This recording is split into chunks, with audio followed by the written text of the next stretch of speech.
Beep beep. What is up, ninjas? My name is Sam World and welcome to the complete guide to master DIVA. In today's episode, we're going to dive into the tech house world by making a couple of basic baseline patches as well as maybe a few generic leads here or there. With that being said, if you want to support the channel, make sure to head over to evilsounds.com. While I may not have DIVA's tech house sound sets yet, I promise you I'll definitely get to that, but I do have serum ones which are just as good. With that being said, let's get straight into this, guys. So, all right, guys, so let's get straight into this. So let's go into templates and we're going to init to a mini mono. From there, we are in legato mode, so we're going to be able to apply a bit of glide if needed and whatnot. But let's make a bass. We're going to go with a square, lower this down an octave, and we should get something that sounds like... Which again, to me, I wouldn't use this in a tech house song. It's a good sound, very basic, but again, we're gonna use the cutoff here to kind of get rid of those upper harmonics on the square.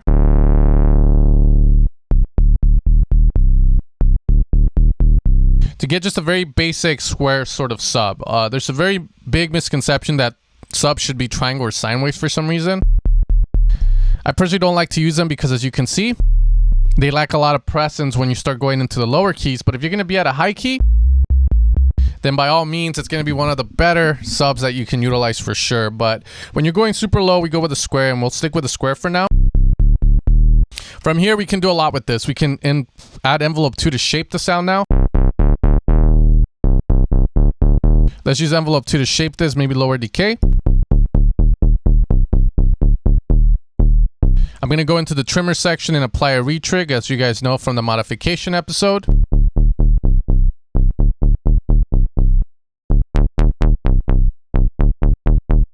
And then we have a very interesting bass just by adding that punchiness. We can lower this down even more if you just want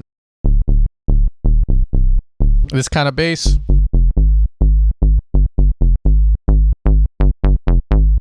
Now from here, we can kind of get a little more creative, apply a bit of emphasis to get a little bit more sort of bite into the sound. But notice as I increase it up, I get more mid-lows from that, but at the expense again of low end. So you got to be really careful with this, guy. So we're going to do this, add a bit of emphasis, put it up.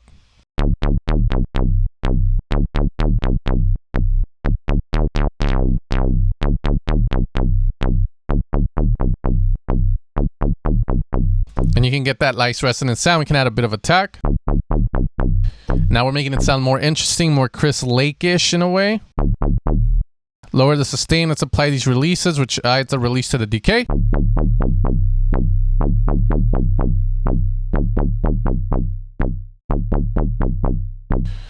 That sounds great. And now let's add a bit more.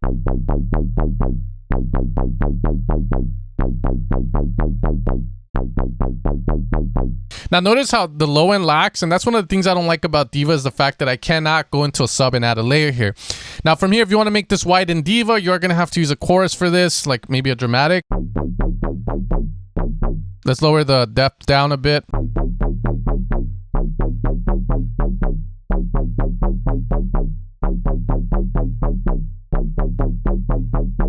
And you can see that's the way it's going to sound. We can maybe try lowering the rate down as well. That sounds really good. We can lower this decay even more for more bite.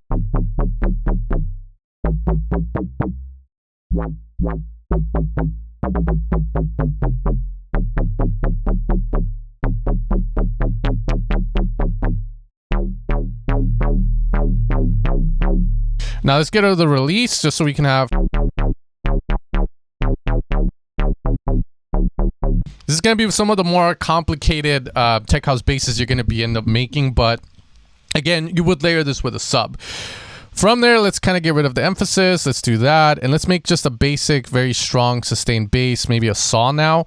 And with a saw, we can do the exact same thing we did, just make it sound punchy. Let's get rid of the chorus.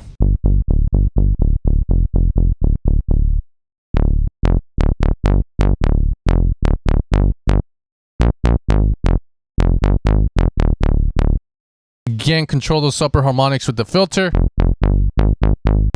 Now, if we want to make a sustained bass, I think one of the easiest ways to make it sound more interesting is just by having a bit of a dynamic change to the bass. So we can have a lower sustain, a bit of decay here so that it takes time, a high decay here. Open that up slightly, put the cutoff somewhere nice so that you get this sort of change. And now we can add a bit of glide here just to...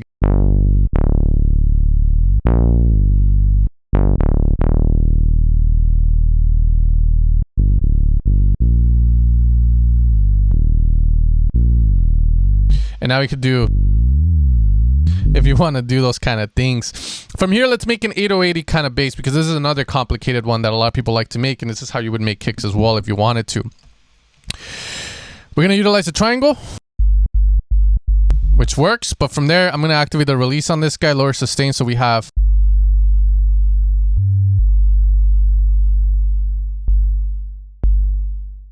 I'm just hitting that key, so it sounds sort of like a doom, doom. From there, we're going to activate envelope 2 into the tune mod, which is routed to the pitch, and move to that right.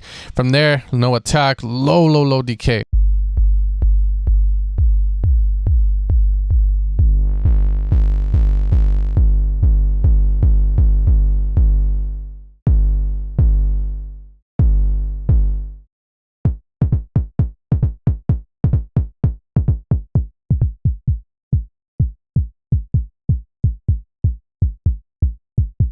Okay, so you can kind of see. We can play with that from here, add a little bit more. And again, you want to do this in mono or legato mode.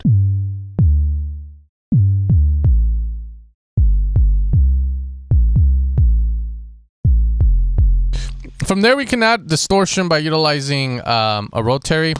Make sure the stereo is down.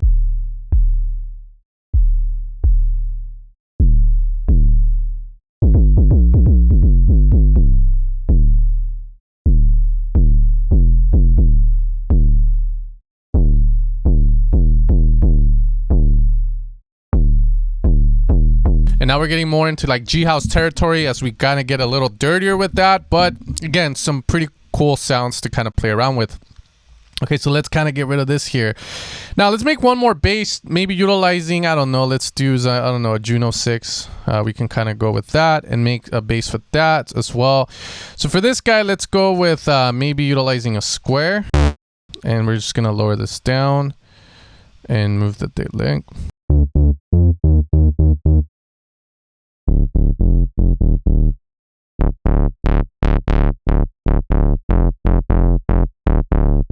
Now there's a bit of change going on here, so let's get rid of that LFO there. From there, let's do a band pass. Let's have fun with that. I think that one always sounds good when done right.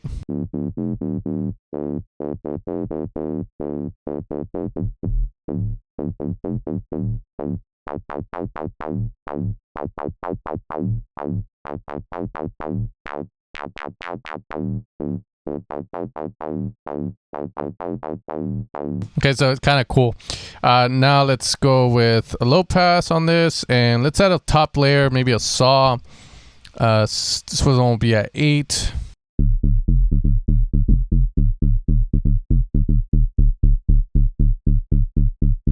That resonance adds a lot because now we're moving the envelope to the mid-lows, and this is adding that hit.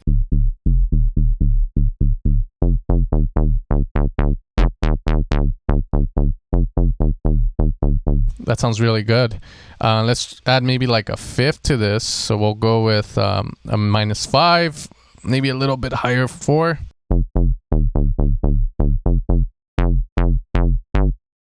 I'm gonna add that VCO. I forgot to do it in the last part.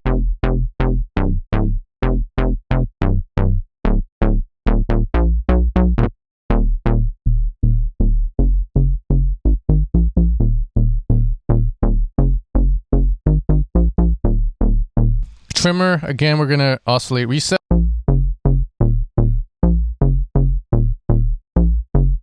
Controlling here like the volume from VCO2.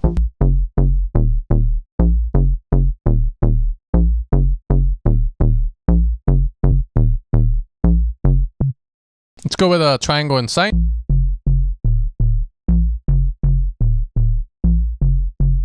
Very tasteful, sort of like Tool Roomish kind of bass. Let's lower the wet down, have fun.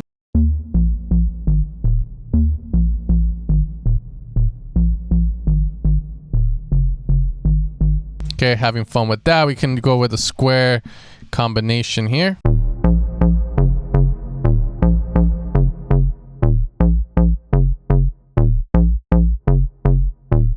You can kind of see here we have too much of the mid, so let's lower this down even further.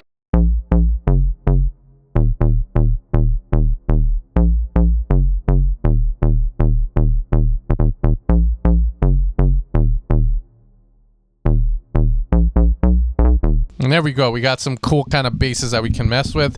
Again, just keep it simple with basses, guys.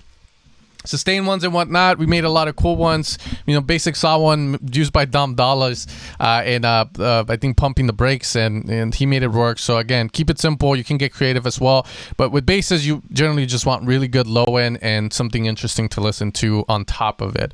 Okay, with that, let's make maybe a lead. So we can go with a mini mono lead here, and let's apply a bit of detunement to that, so we get a very monophonic sort of like super saw-ish sound. Let's not blow our ears. So we're gonna kind of level this out a bit, and that's how we would make essentially the rave horn of death that we would see in a lot of sort of Fisher-esque tracks.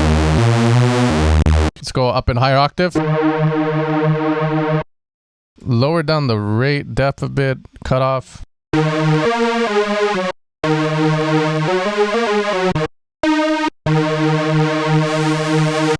Okay, there's not much to say. I mean, obviously I would add a plate. Now let's say I want to make this interesting. We're going to lower the cutoff down, apply LFO2 like so. I'm going to have the mod wheel set up just because I'm too lazy to put it back to LFO1. We're going to add a bit of def mod to this, so I have to use the mod wheel. And then I'm going to play the sound.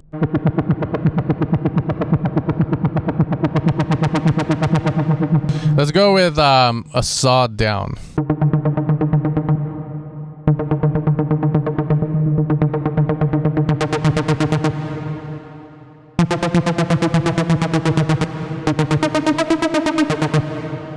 Just to get kind of like that sound. From there, you lower the rate.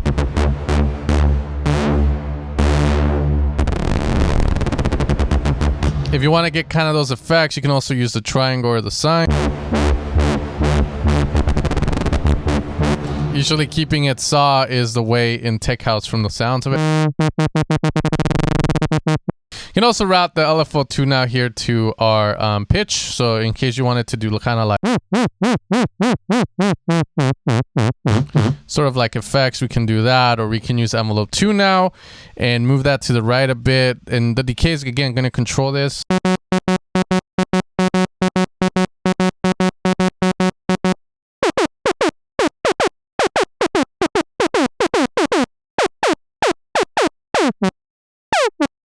Let's get rid of the LFO.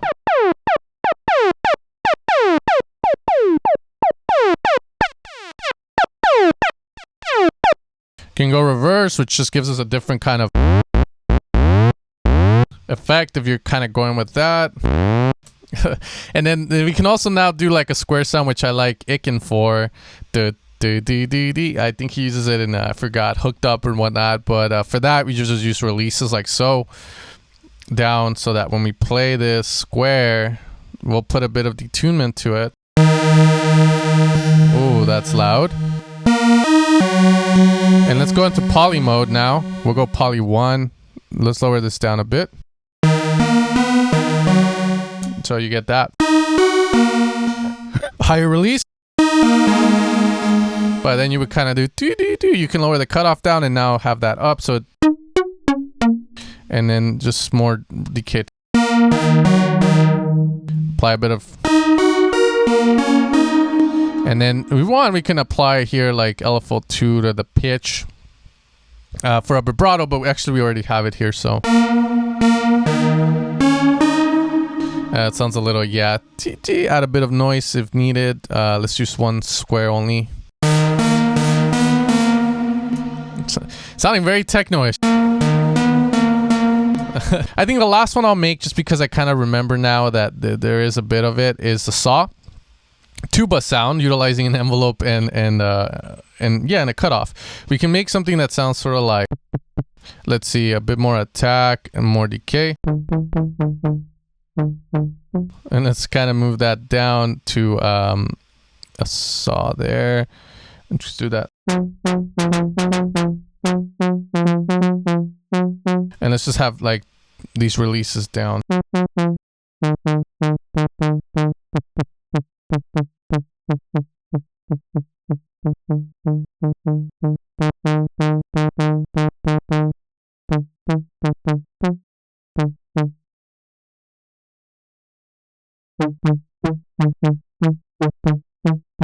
We can add a bit of a pan mod to this just to kind of get width.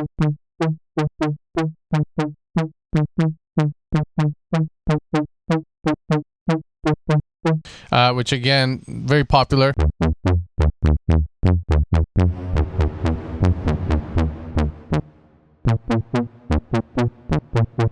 And then from there, making it wide in DIVA, again, it's a bit hard, but you can have fun. And I think, you know, with the chorus, we can just add that. I'm all over the place.